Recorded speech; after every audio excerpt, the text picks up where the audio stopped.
ของคุณ1+1เท่ากับ2แน่นอนครับแต่พื้นที่ที่อยู่ใต้ล่างทะเลฐานภูเขาเนี่ยมันคือจิตใต้สำนึก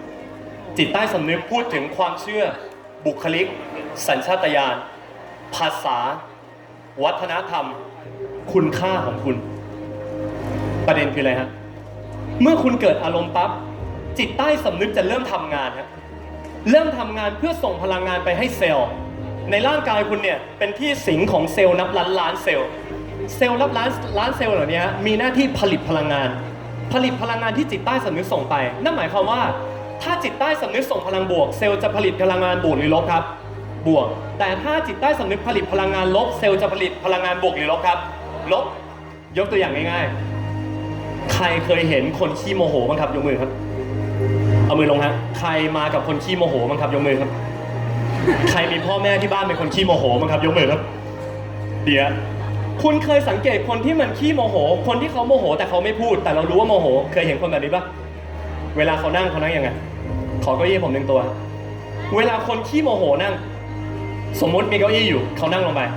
เขาจะนั่งท่าแบบให้คุณรู้ว่าเขาโมโหอารมณ์แบบเหมือนเป็น mentor the face นะหน้ามันจะมาแล้วความจิกมันจะแรงมากและเวลาคุณเจอคนที่โมโหคุณรู้สึกยังไงฮะใครรู้สึกไม่ชอบยกมือครับดีมากครับเมื่อคุณเจอคนที่โมโหแล้วคุณไม่ชอบเกิดอะไรขึ้นนะเขาอยู่ตรงนั้นเขาโมโหคุณอยู่ตรงนี้คุณเห็นเขาเมื่อคุณไม่ชอบเขาคุณได้ปาอารมณ์ลบใส่เขาฮะนั่นแปลว่าคนที่อารมณ์เป็นลบอยู่แล้วจะลบมากขึ้นจะถูกเหวี่ยงอารมณ์ลบใส่ตัวเองมากขึ้นแม้กระทั่งบริเวณนั้นไม่มีคนอยู่อารมณ์เนี่ยเดินทางผ่านกำแพงเดินทางผ่านประตูหน้าต่างได้เคยสังเกตตัวเองไหมบางทีคุณเศร้าหรือโมโหเนี่ยนั่งอยู่คนเดียวก็รู้สึกเศร้ามากขึ้นเคยสังเกตปะบางคนหาเพลงอกหักมาฟังตอกย้ำตัวเองทำตัวซาดิสอกหักอยู่แล้วเปิดทิ้งไว้กลางทางอีกทำตัวเป็นพระเอกนางเอก MV อารมณ์ประมาณว่ามีกล้องถ่ายกูอยู่สติและตื่นนิดนึงนะครับคนเราเมื่อมีอารมณ์ลบอยู่แล้วมันจะลบมากขึ้นและในที่สุดจึงแสดงออกโดยการอาละวาดด่าประชดตะโกนออกมานี่คืออารมณ์ขณะเดียวกันคนที่มีอารมณ์บวกก็ได้รับอารมณ์บวกเช่นกันฮะใครเคยเห็นเด็กที่หัวเราะหรือยิ้มแย้มแบบสนุกบ้างครับยกมือครับขอบคุณครับเด็กเวลามันยิ้มแย้มมันสนุกอ่ะเวลาคุณเห็นเขาคุณรู้สึกไงเวลาคุณเห็นเด็กยิ้มดีใจใช่ไหมมีใครเห็นเด็กยิ้มแล้วอยากไปตบเด็กไหมครับไม่มีนะคือเวลาเด็กยิ้มคุณชอบเขานั่นคืออะไรฮะถ้ามีอารมณ์บวกปั๊บคนที่เห็นคุณมีอารมณ์บวกก็จะปาอารมณ์บวกใส่คุณนั่นแปลว่าอะไรไอ้พวกที่มีความสุขอยู่แล้วมันจะสุขมากขึ้นมันจะดีดมากขึ้นเหมือนผมตอนนี้คุณจะสงสัยว่าทำไมมึงดีดขนาดนี้เมาซูชิหรือเปล่าผมจะบอกเลยว่าเพราะเวลาผมไปไหนเนี่ยผมจะชอบยิ้มเมื่อผมยิ้มมันเป็นโรคติดต่อฮะเวลาผมยิ้มคนที่เห็นผมจะยิ้มมันเป็นโรคติดต่อไม่เชื่อคุณลองยิ้มให้คนข้างเนี่ยลองยิ้มคนข้างจะยิ้มตอบนะจะเป็นยิ้มแบบเซ็กซี่ยิ้มแบบกุ้มกลิ่มหรืออะไรก็ตามหรือยิ้มแบบอะไรของมึง แต่รอยยิ้มมันเป็นโรคติดต่อนั่นแปลว่าคุณเป็นบวกคุณจะได้รับบวกมากขึ้นและมันจะสุขมากขึ้นแปลว่าอะไรฮะอารมณ์ของคุณเป็นแบบไหนคุณจะได้รับอารมณ์แบบนั้นมากขึ้นและที่มันน่ามหัศจรรย์กว่านั้นก็คือเมื่อคุณได้อยู่ในกระแสอารมณ์แบบไหนคุณจะยิ่งเจอคนที่มีอารมณ์แบบนั้นมากขึ้นเพราะจิตใต้สำนึกมีเพื่อนสนิทชื่อว่า RAS ทุกคนพูดให้กระแดดที่สุดครับ RAS 1 2 3ผมเชื่อว่าเราแลดกันได้มากกว่านี้ครับเอาใหม่ครับ RAS 1 2 3 RAS ย่อมาจาก Reticular Activating System มันคืออะไรฮะมันคือการอวัยวะในก้านสมองเป็นเรดาร์คอยจับสิ่งที่เราตื่นตัวเป็นพิเศษสมมติว่าคุณอยากได้ Adidas ผมใส่ Adidas ฮะเวลาผมอยากได้ Adidas ผมมองไปทางไหนผมจะเห็นคนใส่รองเท้ายี่ห้อคุณเคยรู้สึกไหมเวลาคุณอยากช้อปปิ้งบางอย่างอะสมมุติคุณแบบอยากผู้หญิงอาจจะแบบอยากได้ชั้นในซาบรีน่าอย่างเงี้ย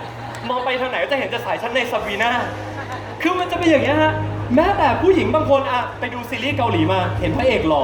มองไปทางไหนจะเห็นคนหล่อแล้วก็หันมาดูแฟนตัวเองเดี๋ยวก่อน กูเลือกอะไรมา อย่างเงี้ยฮะเพราะอะไรฮะ RAS จับสิ่งที่เราตื่นตัวเป็นพิเศษ ถ้าคุณตื่นตัวกับอารมณ์ด้านบวก RAS จะเหวี่ยงแต่คนที่มีอารมณ์ด้านบวกมาให้คุณ นั่นแปลว่าอะไร ถ้าคุณตื่นตัวกับอารมณ์ด้านลบ คุณไปไหนคุณก็เปิดเพลงฟังอยู่ในหัวเนี่ยทำถูกแล้วเนี่ย คุณก็จะมีแต่คนอารมณ์ด้านลบมาหาคุณ นั่นแปลว่าคุณมีอารมณ์แบบไหน นอกจากคุณจะเจอคนแบบนั้นมากขึ้นแล้ว คุณยังจะมีสังคมแบบนั้นด้วยนะฮะ สังเกตครับอีพวกที่มันดราม่าชอบโพสสเตตัสด่าชาวบ้านบน Facebook อะครับ ลองไปดูเพื่อนมันแต่ละคนนะครับ ปากหมาทั้งนั้น วันๆมีแต่ดราม่าไม่มีทำอะไร แล้วคนที่มันอารมณ์ด้านบวกเนี่ย อารมณ์ด้านบวกนี่ alert อะความสุข มันก็อยู่แต่คนมีความสุขใช่หรือไม่ เพราะคนมีความสุขมันอยากจะได้คนลบๆเข้ามาในชีวิตไหม ไม่ มันน่ารังเกียจครับ นั่นแปลว่าอะไรฮะ เพื่อนคุณทุกวันนี้ แฟนคุณทุกวันนี้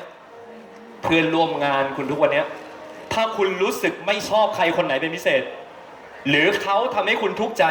ลองถามตัวเอง คุณทำอะไรลงไปถึงเปิดประตูต้อนรับเขาเข้ามา ถ้าคุณเป็นพวกชอบนินทาชาวบ้าน คุณก็จะได้เจอเพื่อนที่ชอบนินทาชาวบ้านครับ ถ้าคุณเป็นคนรับผิดชอบ คุณจะเจอเพื่อนที่รับผิดชอบ ถ้าคุณเป็นพวกไม่ตรงต่อเวลา คุณจะเจอเพื่อนที่มันไปรถไฟฟ้าสายเสมอ ถ้าคุณเป็นคนมีความสุข คุณจะอยู่กับแต่กลุ่มคนที่มีความสุข เพราะคนมีความสุขมันไม่เอาน้ำกรดมาสาดตัวเองหรอกครับ คนที่มีความทุกข์เนี่ยมันจะเหมือนแบบเดินย่ำอยู่ในดงหนามนะครับ เดินย่ำไม่พอกูจะเดินย่ำแล้วกูก็แช่ด้วยนะ แล้วกูก็เจ็บปวดเจ็บจังเลยเขาด่ากูด่ากูเสร็จแล้วกูก็ด่าแล้ววงเนี่ยชีวิตมันก็มีแต่พวกด่ากัน จะสงสัยอะไรครับ คุณเป็นคนเปิดประตูต้อนรับเขาเข้ามาเอง เพราะฉะนั้นทางที่ง่ายที่สุดที่คุณจะหลุดจากอารมณ์ด้านลบได้ ถ้าเท้าคุณเหยียบหนามอยู่ ยกตีนขึ้นมาสิครับพูดพร้อมกันยกตีนขึ้นมา1 2 3ยกตีนขึ้นมาดีมากครับหันไปตะโกนใส่หน้าคนข้างๆยกตีนขึ้นมา1 2 3ยกขึ้นมาแล้วคุณก็ย้ายตัวไปอยู่ในกระแสของคนที่มันมีความสุขซะผมบอกได้เลยนะ เมื่อประมาณ2 ปีที่แล้วใครเป็นเพื่อนบน Facebook ส่วนตัวผมบ้างครับยกมือคุณจะเห็นได้ไหมสองปีที่แล้วเนี่ยถ้าทันวันหนึ่งดราม่าประมาณ4 สเตตัสข้าวปลากูไม่กินวันเอาแต่จับผิดดราม่าแล้วเมื่อผมดราม่าคุณคิดว่าเพื่อนผมจะเป็นคนดราม่าหรือคนมีความสุขดราม่าจับกลุ่มเป็นสมาคมดราม่ากันอยู่ตรงนั้นน่ะชีวิตไม่ต้องทำหาเลยแล้วชีวิตนี้เพราะฉะนั้นตอนนี้ฮะคุณอารมณ์แบบไหนคุณมีเพื่อนแบบนั้นและมันจะทำให้คุณมีชีวิตแบบนั้นเพราะจิตใต้สำนึกกับ RS ทำงานคู่กันและมันส่งผลให้คุณได้แต่งเรื่องราวเกี่ยวกับตัวเองหมายความว่ายังไงยอมรับมาอย่างซื่อสัตย์ห้ามแอบแบลนะใครเคยอกหักบ้างยกมือเอามือลงฮะใครเคยรักเขาแต่เขาไปรักคนอื่นบ้างยกมือเอามือลงฮะใครเคยส่งไลน์ไปแต่มันไม่ตอบยกมือเอามือลงฮะใครส่งไลน์ไปมันไม่ตอบมันบอกไม่ว่าแต่มันเล่นเกมอยู่ยกมือตบมือให้คนพวกนั้น